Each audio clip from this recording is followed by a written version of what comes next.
Hello and welcome to the Ipsos MORI event on tackling conspiracy theories. I'm Kelly Beaver. I am the Chief Executive of Ipsos MORI in the UK and Ireland, and I'm delighted that we're hosting this event. When we originally thought about some of the topics that were really prevalent across society in the last 12 months, conspiracy theories stuck out. It stuck out for the reason that in many cases we have heard people be very dismissive of both conspiracy theorists and conspiracy theories. And actually, we thought it was useful to have a very dispassionate look at this as a topic and how the public really engage with it and what that means for both brands, businesses, and of course government bodies when they are tackling and facing conspiracy theories in their worlds. So I'm absolutely delighted to have a fabulous lineup of speakers on today's panel. So firstly, we're going to hear from Colin Strong. Colin's the head of behavioural science at Ipsos and has been researching this topic for some time and is going to run through some of the key findings, not just from a literature review, but real recent data that we've collected on how the public are interacting with conspiracy theories. Unfortunately, Dr. Patricia Kingori is unable to be with us today, but she sends her regards, and as I know, some childcare issues are unsolvable in the middle of an endemic, which we're struggling with at the minute. So thank you to her for being with us in spirit. But we have also got Professor Peter Knight, who's Professor of American Studies at the University of Manchester, and John Rentoul, who is a political commentator at The Independent. So we will have a very lively debate, I'm sure. I would ask you to put questions in the chat as you go along, and as you think of them, do pop them in there and we will come to them at the end. And also you will see the Twitter hashtag if you want to tweet about anything you hear today or start a debate on Twitter with some of the information that we're about to provide you with. Of course, there is also a report from Ipsos MORI on tackling conspiracy theories, which Colin will mention, and you'll be able to access and read to your heart's content. So I'm going to hand over now to Colin. Colin. Great. Thank you very much. Good to be here. Thank you all for attending today.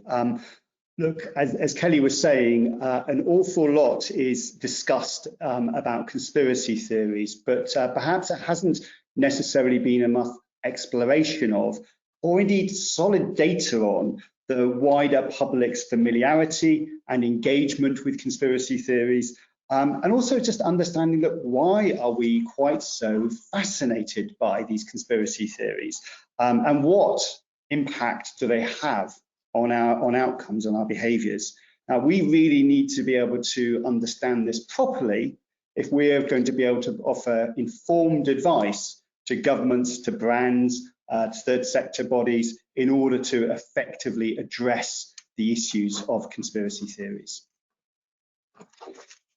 Now, of course, the notion that powerful forces are colluding to prevent us from knowing the truth is hardly something new. The history of this dates back to Roman times, but arguably there has been in more recent times, this has been associated with subjects which I think we'd probably agree can seem fairly outlandish and unlikely. Shape-shifting reptilian aliens controlling the earth, or the notion that Prince Charles is in fact a vampire, or that the government is covering up the fact that the earth is flat rather than round. These are the subjects which are often associated with conspiracy theories, and as such then it's often seen as a sort of fringe issue, which is the preserve of cranks and people who are socially isolated.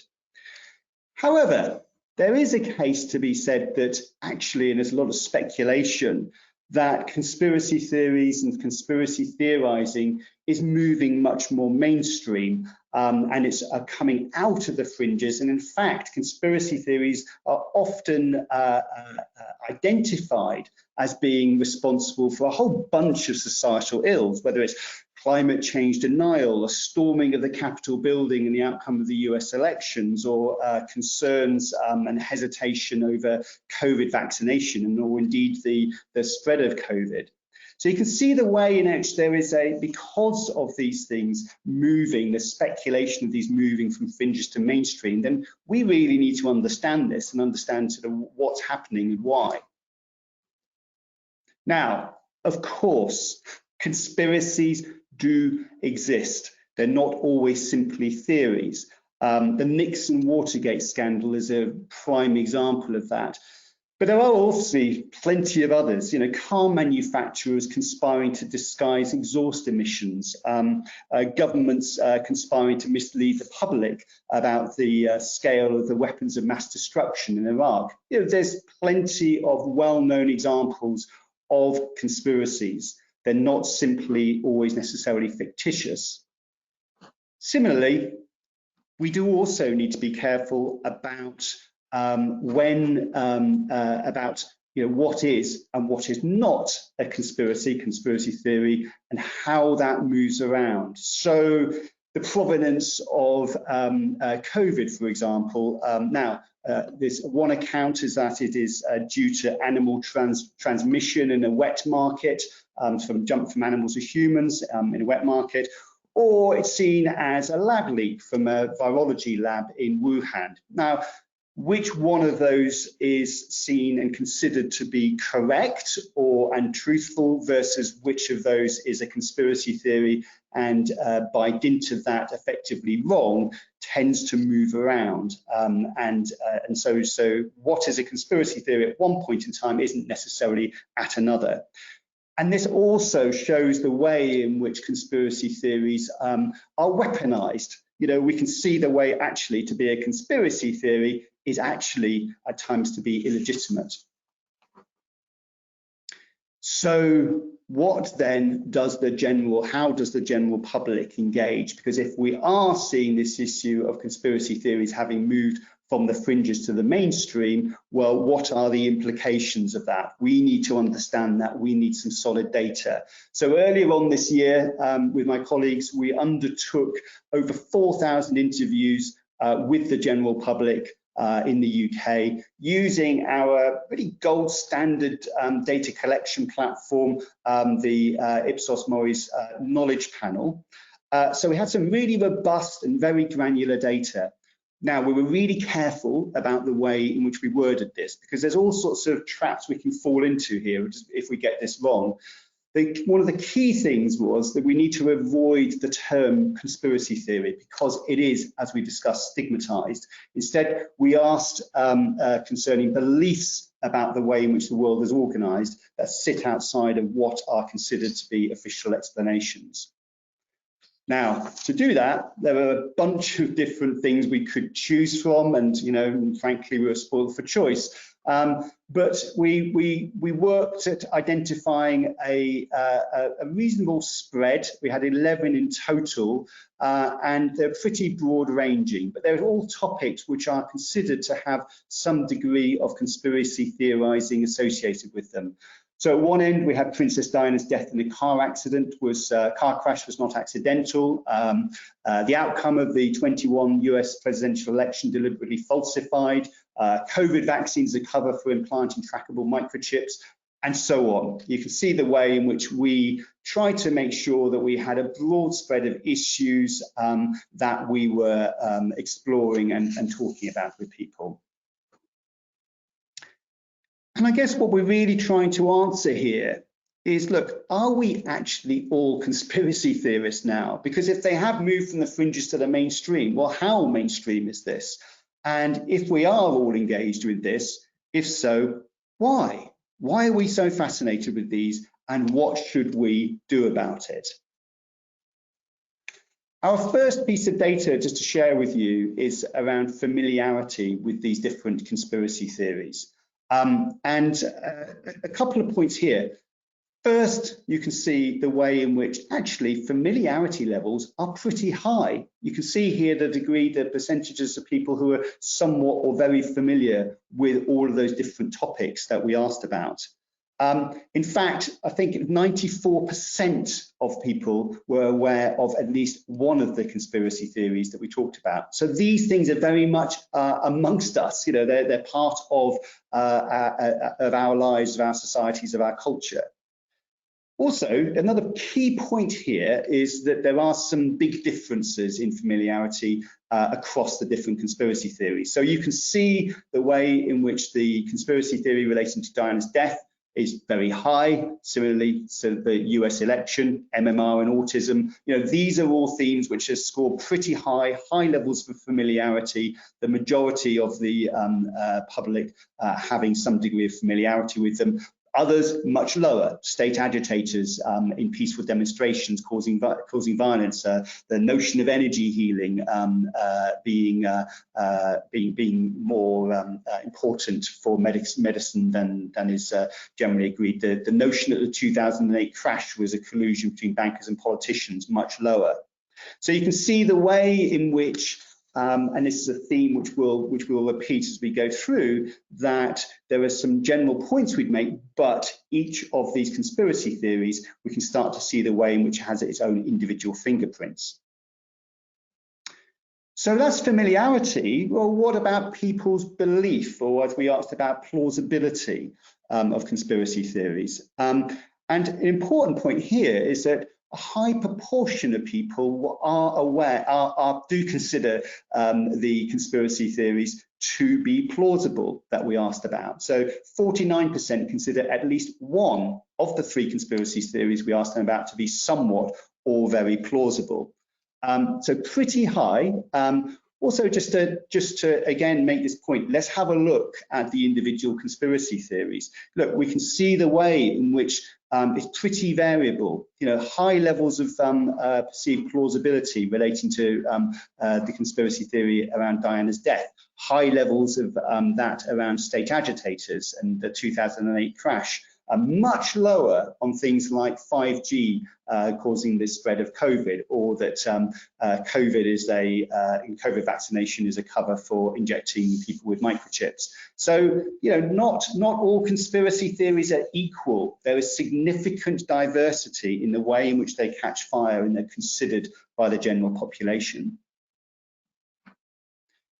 Nevertheless, one of the, these are pretty widespread and broadly high levels of plausibility. So why is that? What's going on? What is it that helps explain this engagement? Now, there's a lot of work that goes on in the area of conspiracy theory research looking for individual factors to explain engagement with conspiracy theories. And we wanted to apply that to our study, to the sort of general population. Can we find particular characteristics that mean some people are more prone to believing conspiracy theories than others? So we looked at the demographic characteristics of those who considered conspiracy theories to be more plausible. So these are people who considered two or more of the conspiracy theories that we asked about to be plausible. Now, from our knowledge panel, we've got a huge range of different demographics, fortunately, so we're able to look at a great deal of these. And just here's a number of them for some illustration purposes and pulling out some key themes. First of all, we can see that age doesn't tend to determine conspiracy theorizing particularly, but we do see some differences by gender, with those identifying as female to be more likely to consider the conspiracy theories are plausible, those with lesser education, and those with lower income. Now, clearly, there are some intercorrelations here, but these are groups, let's be clear, that tend to have less power in society, and as such may have probably decent reason to challenge some of the official accounts of what's going on. Having said that, we can see these differences, whilst they are meaningful, aren't necessarily sufficient to explain the widespread nature of conspiracy theories. Oops, we seem to have gone backwards. So we also looked, therefore, at different sorts of attitudes. And this reflects the way in which a kind of paranoid style or mindset tends to be or can be associated with sympathy towards conspiracy theories. To look at this, we looked at a number of attitudinal statements which are often related to this issue. No coincidences, things happen for a reason. You need to look beneath the surface to detect what's really going on. everything is connected, so you have to search out hidden connections. So these are, as I say, these are statements which are often associated with research into conspiracy theory sympathies. And as you can see in the chart here, that people who consider that conspiracy theories are plausible, and 2 or more from our research, do tend to agree with these statements more than those who consider that none are plausible. So, of course, yes, these do have some explanatory value, but again, let's be careful. These attitudes are pretty widespread across the population, and they aren't necessarily entirely uniquely associated with people who have conspiracy theory beliefs. So we need to be a little bit cautious, and again, it's part of the explanation, but far from the full explanation. Another issue which is often identified as important source of conspiracy theory beliefs is social media. And as you can see from this chart, where we asked where you first saw or heard about the conspiracy theory in question, on average, 40%, 41% said social media. So it is a source, but it is far from the only source. Other items there and that we asked about, tabloid newspapers, again, pretty high, TV, pretty high. People simply talk about it as well. So there's a whole different range of ways in which people hear about conspiracy theories. And again, the point being is that social media is part of the way in which people, the wider population, hear about conspiracy theories, but it is not the full explanation. So all of this somewhat begs a question, surely. If it's not to do necessarily with the demographics and the attitudinal characteristics or even the source, we say, look, these do have an influence, but it's not the whole answer. What is going on, and why are so many of us familiar with them and indeed consider them to be plausible? Well, okay, one of the most interesting points I think that we found is that belief about conspiracy theories is actually more nuanced than perhaps it first looks. When we ask people about their agreement with this statement, whether or not the conspiracy theory is not strictly accurate but represents important issues, you can see pretty high levels of agreement, again varying somewhat by those different conspiracy theories. Similarly, we had similar kind of profile when we asked about not strictly accurate, but a reasonable challenge to official explanations. So you can see the way in which belief is not such a binary thing. We don't just believe it or not believe these things. Actually, you can see the way in which there's a more nuanced set of issues going on about challenging legitimate and official, what is legitimate knowledge and official explanations here. And the way in which we engage with conspiracy theories is perhaps a bit more sophisticated than we might always give credit to. Also, they prompt a wide range of different emotional responses. Again, in the report, you can see all the detail of this. We picked out a few, and you can see a pretty high levels of emotional responses which are being created, whether that's anger, amusement, anxiety, and also a range of different responses. Each individual conspiracy theory seems to prompt different sorts of emotions. But some are clearly associated with, one emotion rather than another. Diana's death, anger, UFOs, amusement. The point is that these are engaging. We're pulled into something. We're experiencing a wide range of feelings. We want to know more about them. We want to talk about them. And indeed, that's what we just asked about next. Is just, well, what did you actually do as a result of this? And the curiosity element is interesting, surely. A lot of people said they looked more into it, they read about it, they explored it. And similarly, people talked about it with others. Pretty high proportions of people doing so. Again, just to repeat this point, different profiles across different conspiracy theories. But perhaps what we're seeing here is that we need to move from really focusing on the individuals and perhaps the notion of individual deficits in their way in which they approach conspiracy theories to looking a bit more at the content of this, because that's helping us to see the way, the reasons why and how so many of us are involved and engaged. So, what can we conclude from this? What have we understood from the work so far? Well, within our report, we go into a great deal of detail, but just in terms of summarising some of the key points here, first, it's pretty clear that conspiracy theories are a familiar part of being human. We are curious, we look for meaning, we're hungry for conversational currency. Conspiracy theories help us with that. Obviously, there are small segments of the population who may take a more extreme or may take a more literal position and a less sophisticated position on some of those issues, as we saw. But it looks like the wider population has a pretty nuanced relationship with conspiracy theories. Similarly, conspiracy theories have a different engagement fingerprint, different style of engagement, different responses. So it's not just one thing fits all. This really supports the notion we need to perhaps not only look at mindsets, but really understand the nature of the content to understand what's going on.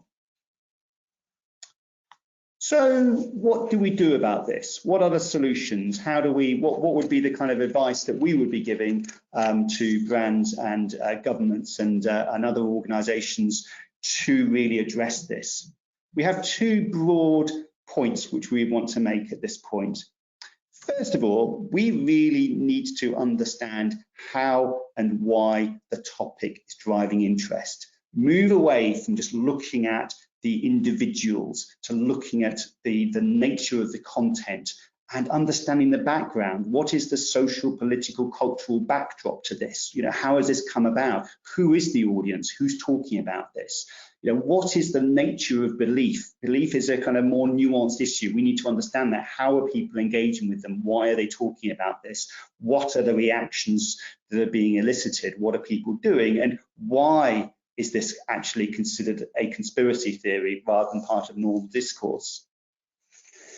The related recommendation which we have here is perhaps participate, because frankly, we have to really avoid information vacuums, and there are information vacuums in very many different parts of our world where we only hear certain sorts of voices. And it seems important for us to insert ourselves into those conversations, be engaged, be open, be willing to examine, to self-reflect. There is always a challenge, of course, that by doing so, you risk amplifying the conspiracy theory. However, as you can see, these things are often sort of widely understood and widely known, and that risk may be less than the risk of polarization of people by not having that more balanced engagement and conversation. Okay, so there is plenty more of this in our report, plenty more data, plenty more analysis and discussion. So please do download after this session. But for now, thank you, and I go back to Kelly. Thanks very much, Colin, and thank you to everybody who's been sending the questions through. We're going to have a brilliant discussion when we get into the panel side of things. We are about to start with some of the contributions from our panellists, but before so, just to clarify, given one of the questions coming through, this research is being done independently. It is not funded by anybody or any other organisation. It's something that Ipsos MORI has done. We do a number of reports each year which are based on topics that we think are important to have a look at the narrative, and so we self-fund this research, and that is how it's been conducted. So firstly, then, can I please welcome Peter Knight? So there's nothing Peter Knight doesn't know about conspiracy theories. He's an expert on them and the cultural dimension. Delighted to have you with us today. Author of Conspiracy Culture, the Kennedy Assassination, and also Reading the Market, and is co-editor of the Routledge handbook of conspiracy theories. So absolutely delighted to have you with us, Peter, and to hear what you thought of the output in that report, but also your thinking more generally on the area. Yeah, thanks so much for inviting me to be on the panel and to share the report. Really fascinating. So I want to make 5 brief points. First, the idea that conspiracy theorists aren't creatures from another planet, which I think is very much what Colin was saying. And so one of the interesting things to see in the poll, and I think that's very much in line with other recent research, is the idea that conspiracy beliefs are actually quite widespread. So although the Ipsos poll provides good new data that people who are actively involved producing, commenting on conspiracy theories online is quite small, maybe only 5%. The poll also shows that the majority of people believe in at least one conspiracy theory. And in fact, if you ask more and more questions about more and more conspiracy theories, the suggestion is that ultimately you'll get to 100% of people believing in at least one conspiracy theory. And the significance of that is that we can't therefore dismiss conspiracy theories simply as the result of some kind of abnormal psychology. We need to understand why people believe in conspiracy theories, not in terms of kind of individual quirks of psychology, but why particular stories come to be popular among certain groups in particular historical moments. And so I think, therefore, it's important to see conspiracy theories as closely related to other ways of making sense of power and secrecy and corruption and connectedness, issues like that. I tend to think of conspiracy theories as a kind of form of pop sociology, kind of sociology for people who don't have advanced degrees. So even if they do end up sending people off on a wild goose chase, they are at least trying to make sense of how everything fits together. And here I think we also need to recognize that some people, especially minority communities, have legitimate reasons for distrusting the authorities. You know, there are long histories of neglect and negligence and outright abuse and malfeasance that we need to take into account when we're trying to make sense of belief in conspiracy theories. So we can't merely dismiss these concerns as delusional. Second point is that although conspiracy theories may go back to ancient times, the very term conspiracy theory is a much more recent invention. It first gets used in the kind of sense that we would recognize it now by the philosopher Karl Popper in the late 1940s. And at the same time, there are a bunch of kind of intellectual exiles from Nazi Germany, the Frankfurt School, who are trying to develop a theory of the mass psychology of fascism. And so they turn to more psychological understandings of social movements.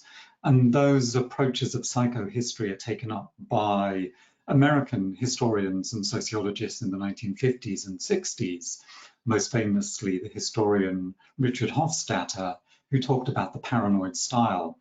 And so when this idea of conspiracy theory as a recognizable concept, a label that needs to be applied, first gets used, it's being used to stigmatize and to pathologize kind of mass political movements like McCarthyism.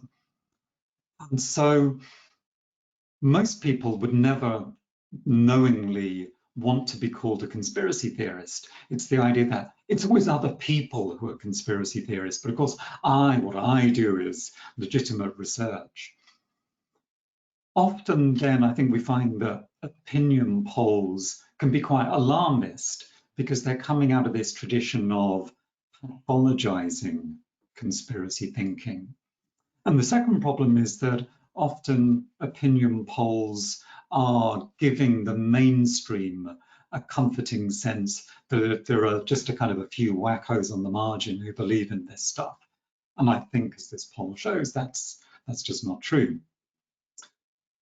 The third point I'd like to make is that we should avoid the temptation to be paranoid about the rise of popular paranoia.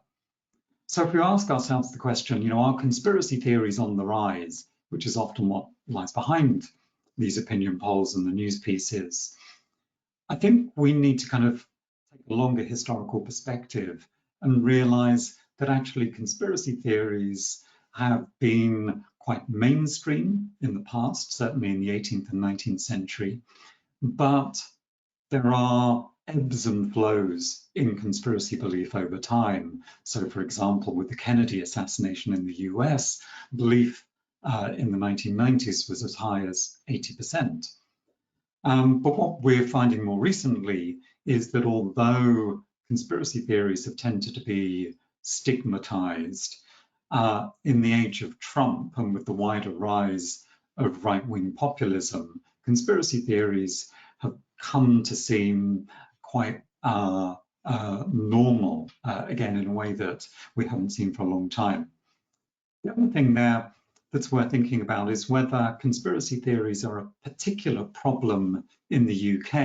And I think, as with all polls, we always need to actually try and put them into context and be aware of differences, not just within countries, between different communities, but between countries. So we need to be able to kind of make some sense of whether the figures that are in this Ipsos poll are kind of high or not compared to other countries. And other research has shown that the UK tends to be kind of comfortably mid-table, the kind of, the Everton of countries when it comes to conspiracy belief, sometimes safely in the bottom half of the table, whereas other countries are much higher. And there, of course, we need to think about the kind of political regime and the media regime. And of course, authoritarian political regimes tend to make conspiracy beliefs on the part of the people much more likely. Fourth point is that conspiracy theories may seem dogmatic, but conspiracy belief is rarely an all or nothing form of belief. And so it was good to see in the design of this Ipsos survey that conspiracy theories are seen as a spectrum of belief rather than simply yes or no. And often conspiracy theories are in a grey zone of belief. People are willing to entertain the idea that a particular theory is plausible, because often we don't know for sure that it's true, but nor do we know that it's definitely false. And often the problem is not that people believe things that are clearly untrue, but that people refuse to believe things that are true. And at the moment, there's a lot of talk about we're living in a kind of post-truth age, but I would suggest that it's not a crisis of truth, but a crisis of trust, a crisis in the trust of authoritative sources of knowledge. And so in the poll, it's good to see that there's data on whether a particular theory is regarded as plausible rather than definitively true or false. But I think it's even better to see data on the idea that conspiracy theories express important anxieties and grievances about powerful institutions. My fifth and final point is that there's no quick fix to the problem of conspiracy theories. So although they are related to ideas like fake news and misinformation and disinformation, conspiracy theories are a quite distinctive and peculiar problem. And often conspiracy theories are result not from a lack of information or simply the wrong information. And that explains why conspiracy theories can't simply be corrected by fact-checking or debunking. And also it's hard to correct conspiracy theories with kind of media literacy campaigns, because when you ask conspiracy theorists what they think they're doing, often they say, yeah, I'm engaging in media literacy. I've been told that we need to distrust the kind of things we read in the paper, take everything with a pinch of salt. So for committed conspiracy believers, it's very hard to persuade them to change their mind, because what in effect you're asking them to do is fundamentally change their identity. And that's very different to kind of misinformation and disinformation. So what can we do? Yes, we do need to teach critical thinking skills, but we also need to have some sense of kind of empathy and critical engagement and questioning, rather than ridiculing and pathologizing conspiracy theories, even if we think that at the level of content, they are wildly inaccurate.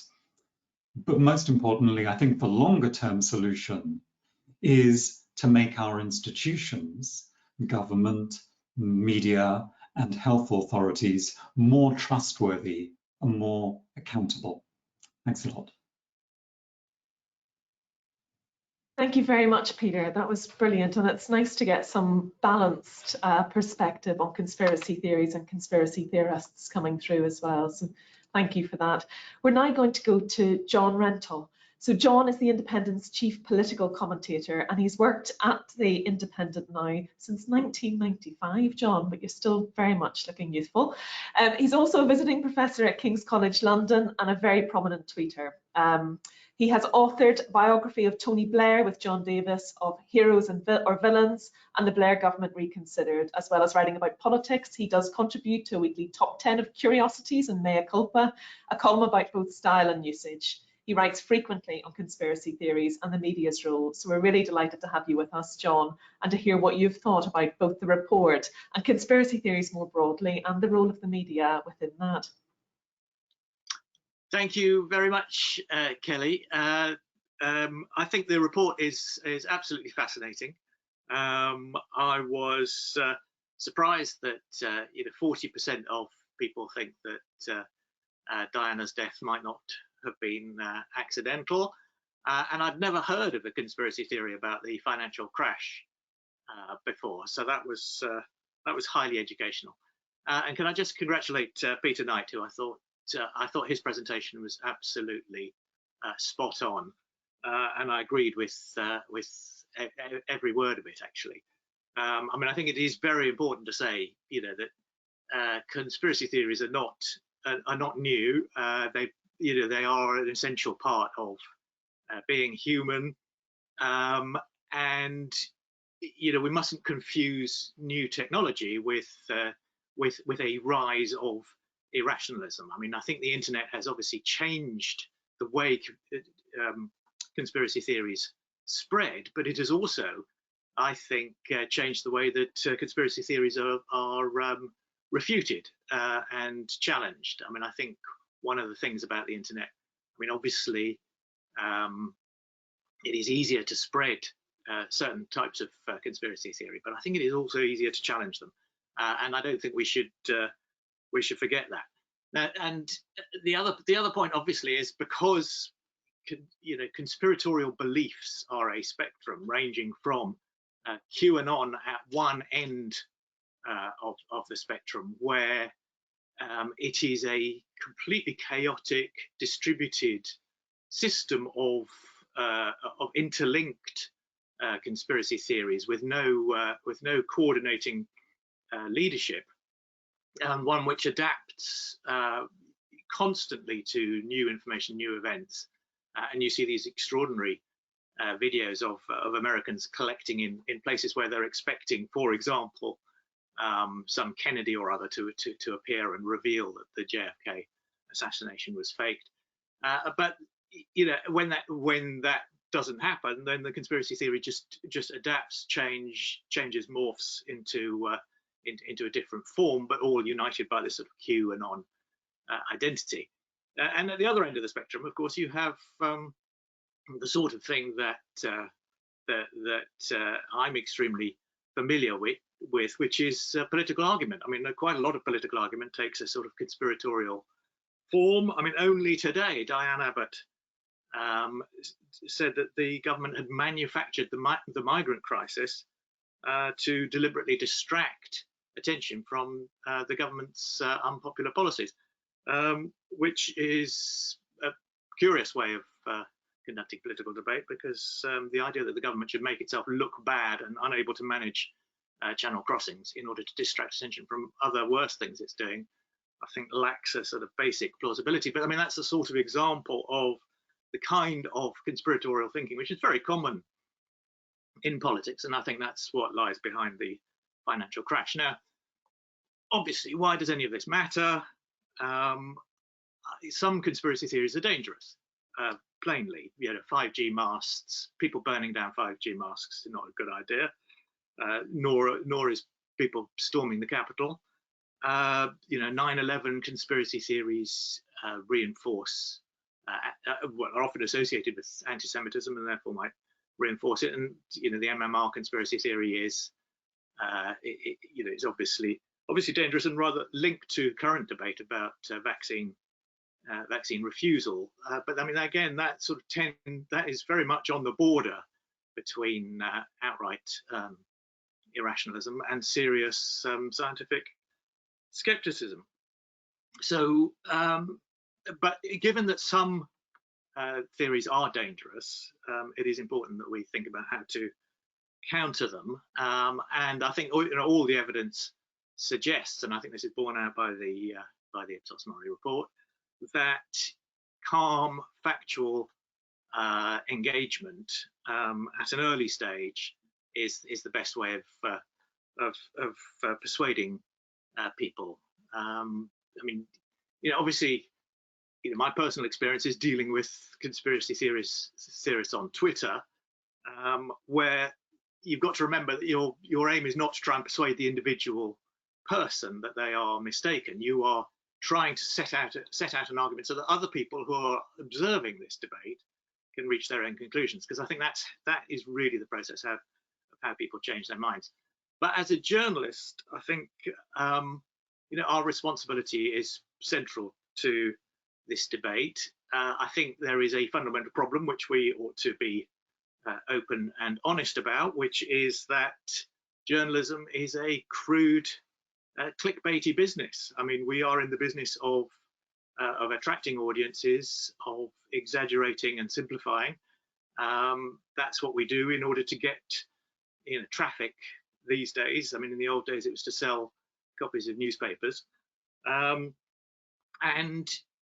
stories which debunk conspiracy theories are obviously less likely to get traffic than alarmist stories about terrible things that might happen. So you've got to start, I think, in talking about the responsibility of the media in recognizing that there is that tension. But on the other hand, I think, I personally think that journalism in this country is a responsible trade. I wouldn't call it a profession. And I think, certainly, I hope that the Independent has played its role. I mean, I think our reporting of, we decided on this 5G conspiracy theory. We had to decide very quickly: do we just ignore it and hope it goes away, or do we report it and explain in a calm and factual way why it doesn't make any sense? And that's the course we took. And you can see that in your findings, very few people actually believe in that theory. And I think the last point I would make, I think organisations such as Full Fact, which is a body I'm really very much in favour of. I think they are doing really important work and doing it in a very journalist-friendly way, so that journalists can pick up on their research and use that to inform their reporting. And I think that is that's the way forward: is to ensure that journalists are fully plugged into organisations like Full Fact. Thank you very much, John. Thank you for that. And just to reiterate what you've said about Full Fact, I think they're also a fantastic organisation. but and the role they play is absolutely critical, especially in current times. So if I could ask all our panelists to put their cameras back on and be with us, and we're going to cover some really interesting questions in the Q&A, some really brilliant stuff coming through. And before we get into the meat of it, I wanted just there were a few questions around points of clarification, so I'll do those first of all. One is around the use of the term plausibility as a survey question to the public, and why we went with the term plausibility as opposed to, or plausible, as opposed to a straight true or false. I think Peter touched on this a little bit anyway in some of what he said, but I wanted to come to you, Colin, and just ask about, can the public understand that term? Was that understood? And also, why plausible and not just do you believe? Sure, and I think that the word is reasonably well understood. I don't think it's too obscure a term for us to be using in a survey. But the broader issue here is really, to Peter's point, that we were trying to just get a more sort of nuanced sense of the degree to which people were willing to invest in that conspiracy theory, as it were. I think if you go down a sort of too tough a word such as belief, then that's probably putting too high a barrier for people to necessarily sign up to it. So look, there's always a bit of a discussion afterwards about, look, what is the best term to use or not to use. I think that given the somewhat nuanced nature of the way in which we already understood people engaged with conspiracy theories, we just wanted to make sure that we were using perhaps a somewhat softer term and not allowing people to give a more sort of positive response to it than they might have necessarily done otherwise. Where, if you're saying, look, do you believe it or do you not believe it? I think it's a tougher one to answer in a sense. Okay. I don't know, Peter, if you would have a view on that one. No, I think that's covered most of what I would say.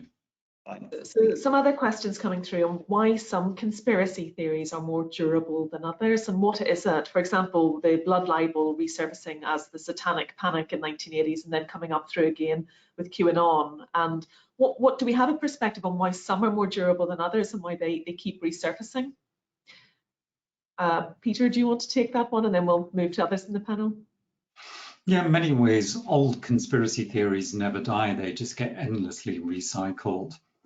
And what we find is, QAnon is just a new version of the Illuminati conspiracy theory, which is just a new version of anti-Semitism.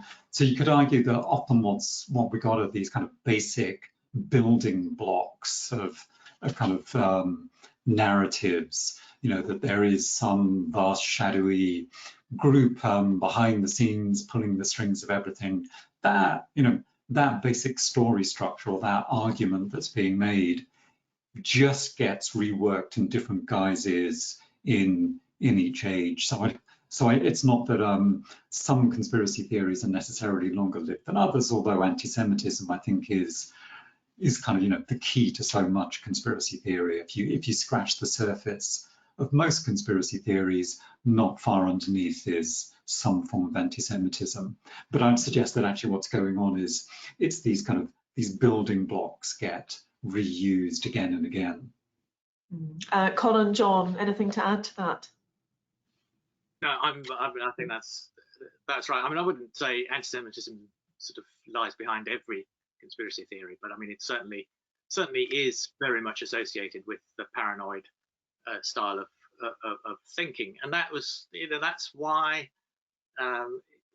the Labour Party got into such trouble under Jeremy Corbyn, because he was very much given to that kind of.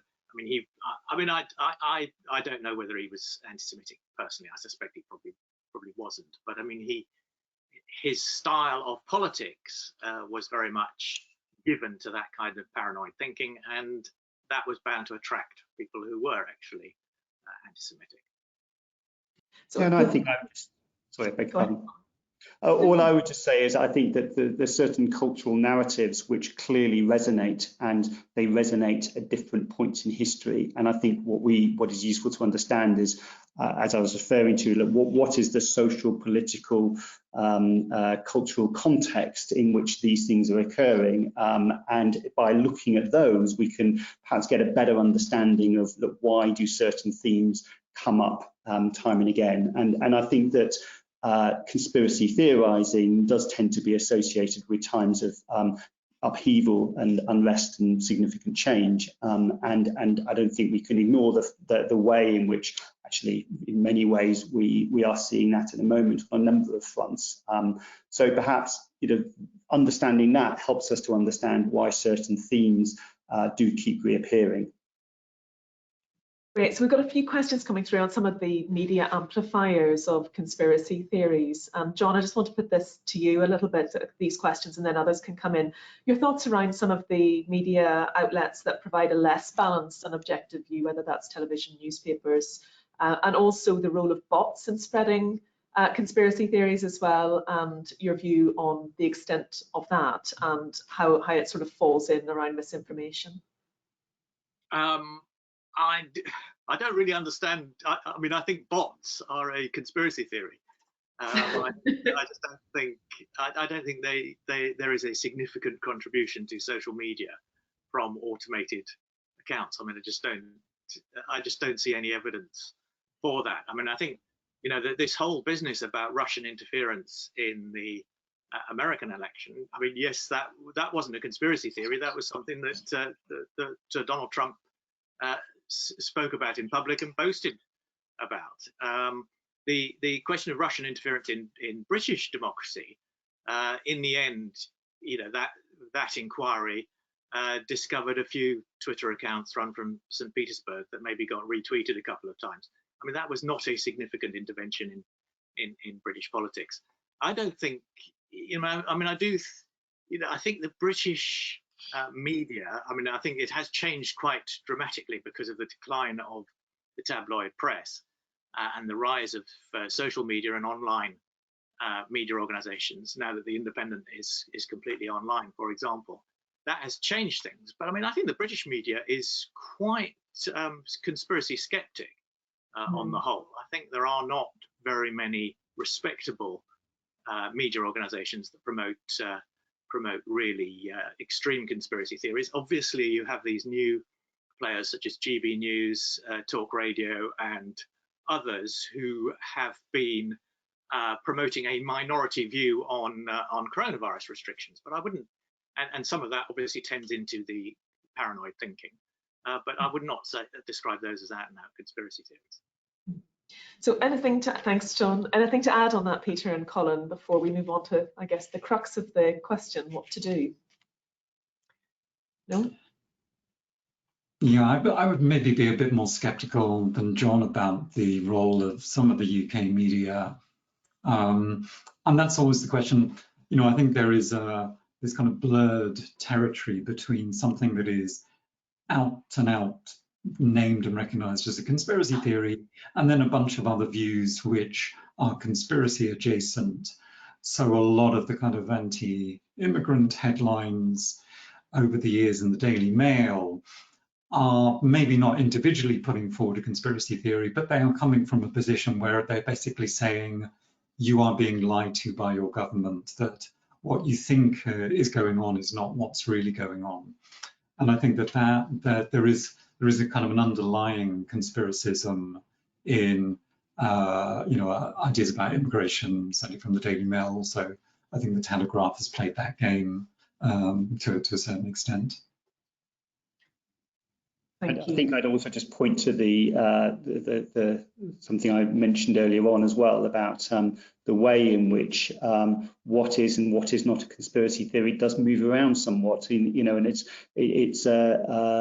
you know, in other ways of expressing it. You know, this is legitimate debate. You know, what's the provenance of COVID? You know, wet market or lab leak, and and if you can be on the wrong side of that argument at a particular time and be considered to be a conspiracy theorist, but which side that is does tend to move around somewhat over the course of events. And a classic example of that is the Princess Diana car crash conspiracy. You know, that continuously moved around in terms of conspiracy or not, as the case may be.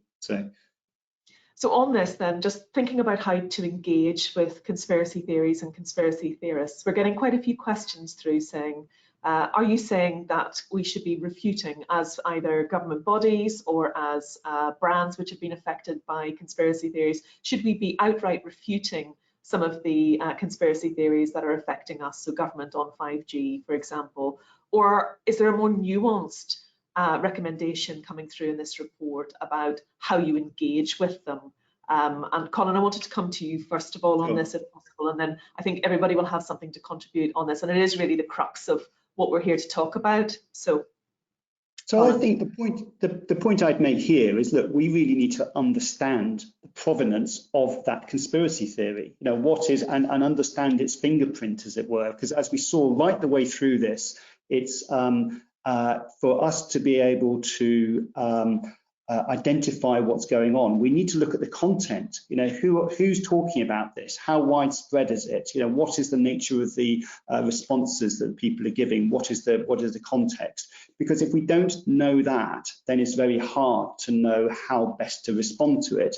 And in some cases, inevitably, there's going to be a need, perhaps, for conversation, for discussion, and for to participate in the debate in some way, shape, or form. And inevitably, that is often what happens. But that often sort of gets done in a sort of media environment, which may or may not always be helpful. I'd say that the point, and perhaps the more challenging point, is because I do recognise that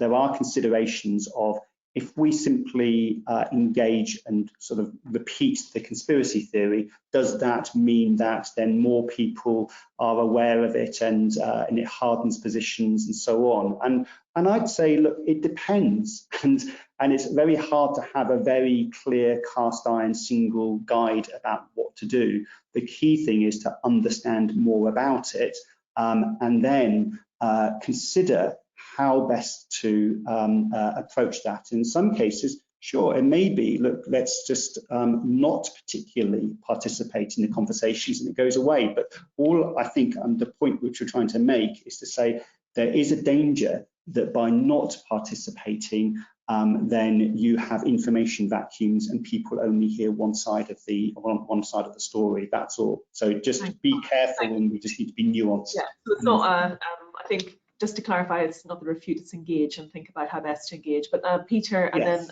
John, please. Yeah, I think with hardcore committed conspiracy theorists, you're damned if you do and you're damned if you don't. They're going to say, you know, if you engage with the conspiracy theory, they'll say, "Oh, no smoke without fire."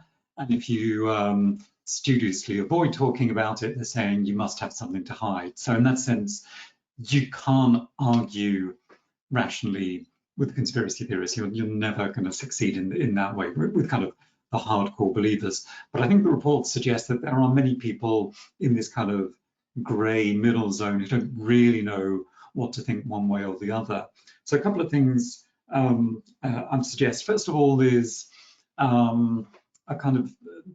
we need to recognise that some people have legitimate reasons to distrust particular institutions and experts, and therefore coming on strong and saying, trust me, I'm the expert, the rest of you are kind of, you know, I'm the one with all the facts and the rest of you are not just wrong but stupid. I think that is going to be counterproductive. There needs to be some understanding that people are resistant and hesitant, and therefore a kind of, you know, way of presenting information that recognises that. There also needs to be a kind of a transparency and an honesty to recognise when there are things that we don't know, rather than endlessly kind of asserting full confidence and full knowledge. I think that can be helpful. other people have suggested that rather than debunking, we should engage in pre-bunking, which is you prime people in advance about some of the kinds of misinformation and conspiracy theories that they might begin to hear, so that when they do come across them, they're coming across them in the framework that these might be problematic, particularly if you can kind of also show that the people pushing these conspiracy theories have their own, often kind of quite dubious political agendas. Thank you, Peter. And then, John, you have the final word. Thank you. Enjoy. Well, I would just agree with what Peter said. I mean, I do think language is important. When you're engaging with conspiracy theories, you mustn't use the term conspiracy theory or conspiracy theorist, obviously, and you absolutely mustn't suggest that people are stupid, because I mean that's just a bad way of arguing for any position, actually. I mean, I think the most important thing though is to prioritize what actually matters. I mean, which conspiracy theories are dangerous. I mean, the fact that people have some strange ideas about Diana's death probably doesn't matter at all. So you know, let that go. I mean, focus on 5G, MMR, and stuff that actually you know, can kill people. I mean, and you know, same with the origins of coronavirus. Actually, I mean, does it really make any difference to us practically now, whether it was a lab escape or just zoonotic transfer? I mean, obviously, it makes a difference in our attitude towards the Chinese government, but I mean, I've got quite a low opinion of them anyway. So, you know, I think that is the most important thing. And I think the other thing the one small thing I will take right at the end, so that Colin can't reply, I'll take issue with his initial presentation. This idea that you know, accepting that some conspiracies turned out to be true, I think is not a formulation that we should use, because you know, by definition they were not conspiracy theories. And I was surprised to see weapons of mass destruction in Iraq listed as a conspiracy theory which turned out to be true. It was a mistake, an honest mistake which was made, which turned out to be an honest mistake rather than anything more sinister. Thanks, John. Using the last speaker's right to have a jab. Very good. Well done. And look, thank you. I just want to say massive thank you to everybody who contributed on the panel today, but also everybody who's been listening in. It's been a labour of love to put this report together. So massive thank you to Colin, to Glenn, and to Gideon and others who've been involved in the background. And you can read the full report on our website. Any questions, please get in touch, and have a good rest of day. Thank you. Thank you very much. Thank you. Thanks, Peter. Thanks, John.